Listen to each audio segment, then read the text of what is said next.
Welcome, everybody, to the A.I.P channel where anything is possible. Tonight, we have an intriguing, curious case of the Dodleston Messages.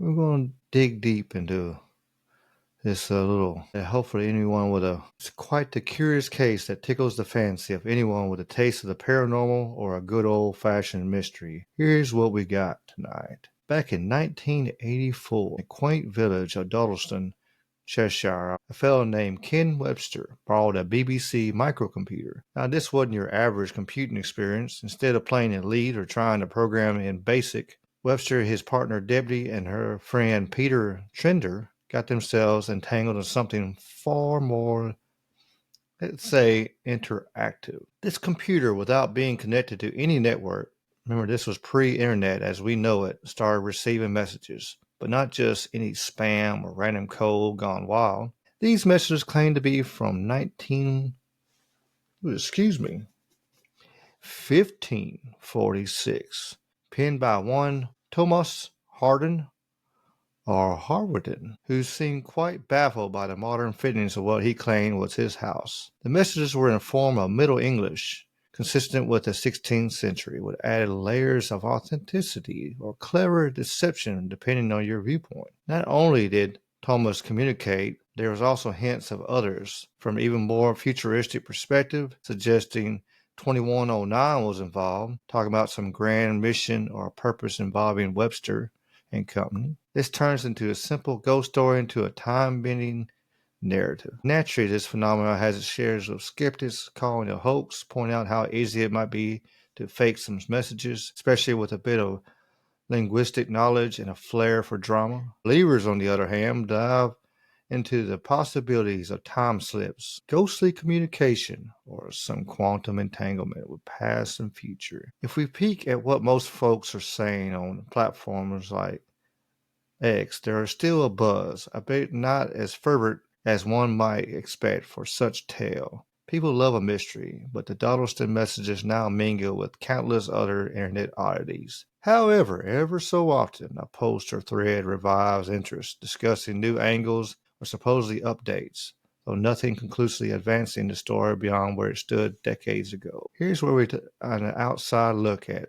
Isn't it delightfully human to find a computer, especially to make be cold a simple game, instead get entangled with what might be a historical or futuristic chat room? Is that Ken Webster's inadvertently set up the world's first and possibly most confusing social media platform. So whether you're a believer in paranormal phenomena or a skeptic with a grin at absurdity or just someone who enjoys a good yarn, the Dodleston Message remains one of the most peculiar footnotes in the annals of computer history, or should we say, time-traveling communication attempts. As we dive deeper into these Dodleston Messages, they are also known as the ghostly voices phenomenon. They are a series of mysterious communications that occurred in 1980s in a small village of Dodleston near Cheshire, England. As we've said, the messages appeared to a computer owner by Ken Webster, a school teacher, and then his then-girlfriend, Debbie. The message claimed to be from a man named Lucas, who defined himself as a resident of Dodleston in the 16th century. Set the setting here for where it took place. Dodleston is a quiet rural village with a long history. The events took place in a cottage that Ken Webster and Debbie moved into in 1984. The cottage was old, with parts dating back to the 16th century, which added to the eerie atmosphere of the story. Was it a ghost speaking through the house from the past? Who knows? Ken owned a BBC microcomputer, a popular home computer in the UK at the time. One evening while working on the computer, Ken noticed strange messages appeared on the screen. These messages were not typed by anyone in the house and seemed to come from an external source. The initial message was cryptic, often nonsensical, but over time they became more coherent. The entity communicating through the computer identified himself as Lucas, a man living in Dodleston in the 16th century. Lucas claimed to be able to see into the future and was attempting to communicate across time. The messages from Lucas were often poetic and filled with archaic language, suggesting a deep knowledge of 16th century English. Lucas described his life, his surroundings, and his attempts to understand the magic of the computer. He also made references to historic events and figures, and some which later verified as accurate. Ken and Debbie began to respond to Lucas' messages, creating a dialogue between the 20th century and the 16th. Exchanges were often lengthy and detailed, with Lucas providing insights into his world and Ken and Debbie explaining modern technology. Over time, though, other entities began to communicate through the computer. This included 2109, a being from the future, and Nicholas, another 16th century resident. The messages from these entities also added layers of complexity to the phenomena, suggesting a possible intersection of different time periods. Ken Webster was initially skeptical of the messages, believing them to be a prank or a technical glitch. However, as the communications continued and became more detailed, he began to take more seriously. The case attracted attention of paranormal investigators, computer experts, and linguists. Some experts suggested the message could be a result of a sophisticated hoax, while others believed that it might be the evidence of a genuine paranormal phenomena.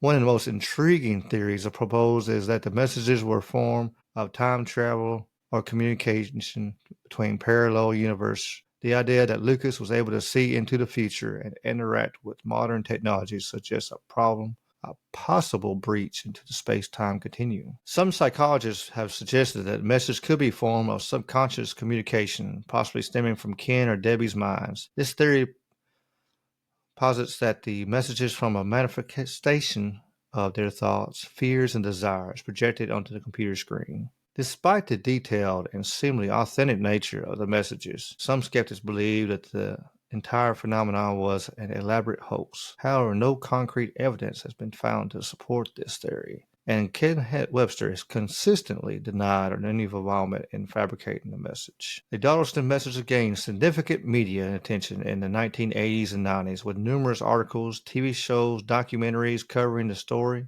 The case remains a popular topic in paranormal circles and continues to intrigue those interested in the unexplained.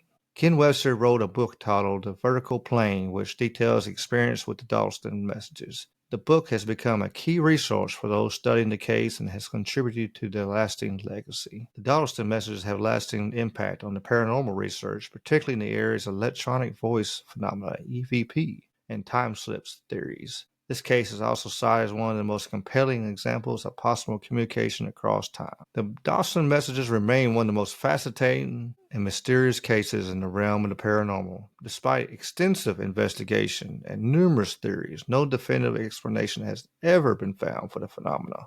Whether the messages were a genuine communication from the past, or a psychological projection, or an elaborate hoax, they continue to captivate the imagination, challenge our understanding of time, reality, and the boundaries of human experience. The case of the Dodleston Messages serves as a reminder there are still many mysteries in the world that defy explanation. As technology continues to advance, it is possible that we may one day uncover the truth behind these enigmatic communications. Until then, the Dodleston Messages remain a tantalizing glimpse into the unknown, a story that blurs the line between the past, present, and the future. After reading that, let's see what y'all think of that. I mean, it's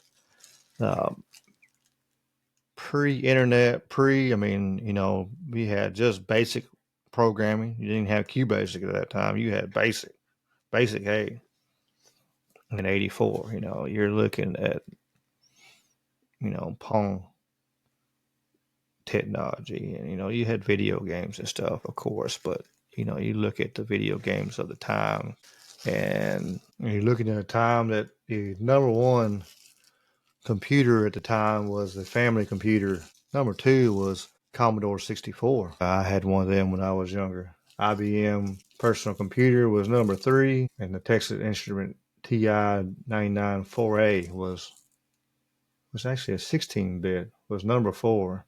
Commodore 64 was only 8-bit, but it played some cool, amazing stuff. You're looking at the top games in the United States and UK at that time was Dragon's Lair, Pole Position, Track and Field, Spy Hunter. I love that game.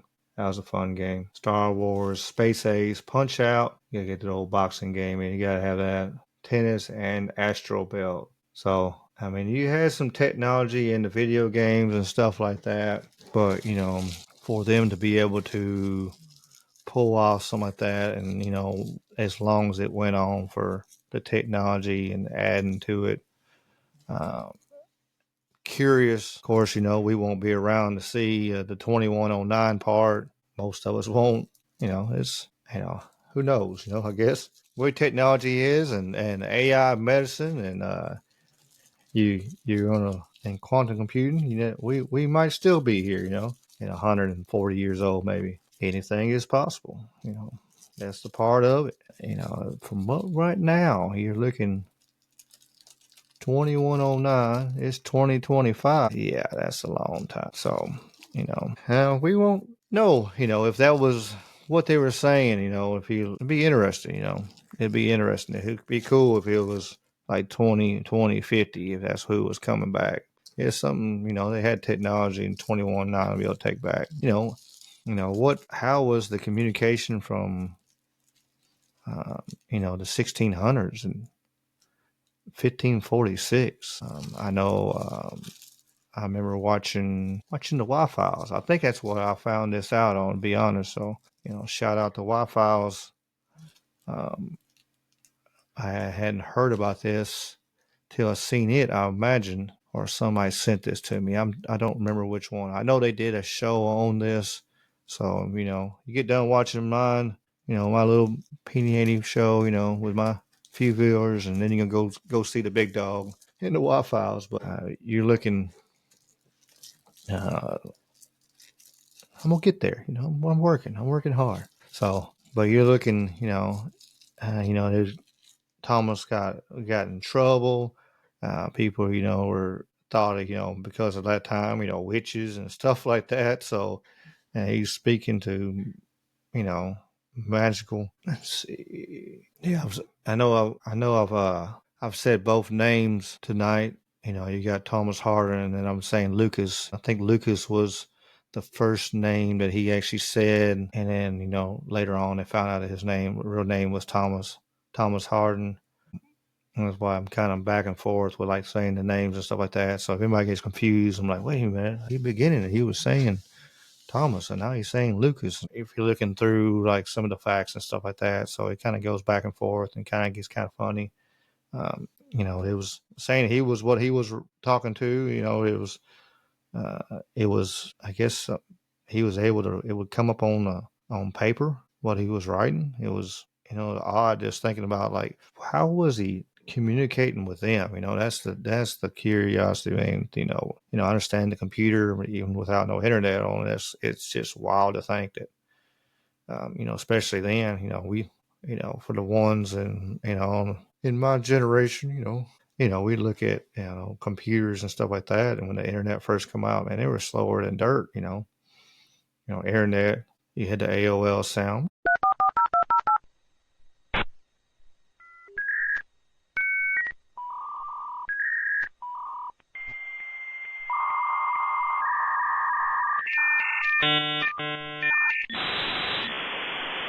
And all that, and you're just terrible slowness and terrible all that. So it's pretty wild to see, to think about what he could have done and could have seen it. And then 2109, you're looking at, you think about how much technology has increased from 1980 to now. Look at the AI and everything we have going on. It was part of, sci-fi then. Now it's science fact now. What we were thinking back in the day. You look at the Jetsons and stuff like that when cartoons way back in the day, and a lot of it, which a lot of it, you can have now, except for, flying cars, and living up in the clouds and working in the clouds and all that. We don't have that, but we got, we can go on a Zoom call and talk to a doctor just like they did in there. When Elon just brought out the what was it, Optimus, where he had, we can have the robots come and clean our houses and do that kind of stuff. Possibly, if you got 6 figures to spend on one. I don't know about spending more money than I spend on my house for a robot, but hey, if you got that kind of change, and more power to you, you know what I'm saying? I feel you. So you can do it, swing it, but as long as their programming don't go sideways and kill you in your sleep, and they already just brought out a movie last year about AI, over a household and stuff. kind of crazy timing. I guess the reason they did it, just because of the timing, because it's possible. I mean, if the theories on that AI is possible there. And I know I'm getting on my own little tangent on this side of things, but just thinking about like the possibilities of if this is real, and can the spirits communicate through technology, which they've had before. And fix my screen here. We've had technology, and through recorders and stuff, and we've recorded EVPs. I've recorded an EVP here at my house. If you look through the shorts, you'll find it. Make you on YouTube. If you go through the shorts on YouTube, you'll actually find the EVP I recorded here. Not trying to record an EVP, not even attempting to record a VPP. I don't do that, none of that stuff. I don't go looking around looking for stuff like that. I like going to cool sites, and like if you watch the Shiloh video, and we heard, I tell about hearing, magical, amazing like sounds, cannon fire as I'm driving down the road. Like, I'm talking like I'm driving like 5 miles an hour, idling along, down, radio off, and all of a sudden you hear.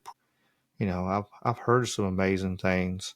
I've got the chance to tell my story on several podcasts, on other podcasts. Let me shout out some. I've been on the UFO Chronicles podcast. I've been on uh, Salcedo Paranormal and told my stories. I've been on Escape to Simulation and told stories, paranormal. So, I mean, been on several. So if you want to check those out, you can go to those shows and check out some of the stories I've told, and that really happened to me on the paranormal stuff. So I believe paranormal is real. Do I believe this is real? I don't know. It's an interesting subject, and it's kind of neat to see. But again, in my mind, is anything is possible, and the possibilities of us communicating with the past, and it is possible. I mean, the future, reaching back. I mean, I know you're looking at a lot of UFOs and aliens and stuff like that. And uh, I heard the saying the ultra terrestrials are actually future us coming back, trying to communicate. Maybe they're trying to save us from something they did. Possibilities. They had they did that on Star Trek when they had to go back in the past and pick up some whales to bring to the future. Because of I know it was a global warming and natural stuff. But that space entity, that's what it was listening for, was that sounds of them whales, and it was going to destroy the planet if we didn't have it. It's amazing. You think about it, and once it heard the whales and everything was cool, it left it. How does that work? It made a good movie, I guess. It made an all right movie. Um, it's kind of funny seeing, the future guys in the past, and, with medicine and this and that, it was pretty cool, especially for the time. But, I've said before, I think that, there's power in these movies and shows. A lot of truth is mixed into fact and fiction to kind of give a good story, It's like the movie Unbreakable. I know I'm running my own little round tangent. I apologize. For ones that are listening, still listening, I'm ADD and all over the place, but it is what it is. I'm just me. I'm unapologetic. I'm who I am. On the Unbreakable, he was talks about, there's real life superheroes, and then they had that show that, Stan Lee's superhero, amazing heroes, or superhumans, I think it was. And, people with amazing abilities and stuff like that. So, and it kind of led credence to like that, what, Samuel L. Jackson said in Unbreakable, we actually have, heroes that have gifts. And I believe a lot of people have gifts and don't realize it, and they don't know, they're either scared of them or they don't know how to explore them more. And, you're looking and but they actually, he said that we did, um, movies and such like that to, show some truth in it. They, of course, they they spiced it up, churched it up, however you want to, say it. They did that to, make more of a movie into it. But the core principle of the thing is that we do have people with special gifts and stuff. And so, if back to these Dodleston messages, is it possible? Anything is possible. If an entity has enough power that could reach back, that you're in a building that has the resonance and has a power, maybe so. And maybe if that building is still there and the 2109, and it's kind of eerie to think about, because so it's almost like it's speaking to you, like you are the ghost, the future ghost, the reality of the ones that are reaching from the future, talking to the past. So it was speaking to somebody, is that where we're here and now, like with some of the paranormal is, somebody's actually living in the moment, and somebody from the future is reaching back to the past and able to communicate with the people in the past, but they're actually alive when they are talking. I mean, that's what kind of like the thought process is, and or what this is, what the Dodleston messages, kind of represent in my mind. And is that possible? If you're speaking to somebody in the past, that they're alive at that moment, they're alive talking to you like they were in the messages. That's amazing, to think about the concept of it. And I had never thought about this way until, bringing this up, maybe that's what we are doing. We're talking to people who are able to look into the future and have the gifts to look into the future and be able to communicate forward that. And that's what they're doing. It's not truly, a ghost, kind of haunting the place. It's actually a person from that time actually projecting into the future and be able to communicate with the future. Is that possible? You tell me in the comments. You tell me what you think. Let me know. I'm just throwing stuff out there. If we come around and knock it out of the park with it, hey, that's cool. If we don't and it hits a wall and, nobody thinks it's any good, maybe, we'll back up and punt. It is what it is, So I appreciate y'all listening. Hopefully y'all got some out of this. Hopefully it's interesting. So you go back and look into this and dig in some. There's lots, like I said, there's lots of articles. There's lots of TV shows and documentaries and stuff covering this issue and stories. Maybe I just threw a whole new twist to it. Maybe that'll be my claim to fame, is me throwing a twist to this. Who knows? But as always, I appreciate you listening, and I appreciate you staying here all the time. Make sure you like, share, and follow. Make sure you subscribe. Hit the little bell on YouTube so you can get the notifications. We got the shorts coming out on Mondays. We got the live feed on Wednesday. We have these coming out on Wednesday also. So you get double content on Wednesdays. We're syndicated on the Troubled Minds Radio Network, KUPD. So check it out. There's so many other great shows on there. And the cool thing about the Troubled Minds Radio Network is you more than likely will hear some of these shows before they even coming out on my channel. So kind of maybe a little interest to check it out too, But please come back and listen to mine. That way I can continue to grow, continue to keep bringing y'all good content. Like I said, we're everywhere. We're on Spotify, Pandora, Apple, anywhere you like.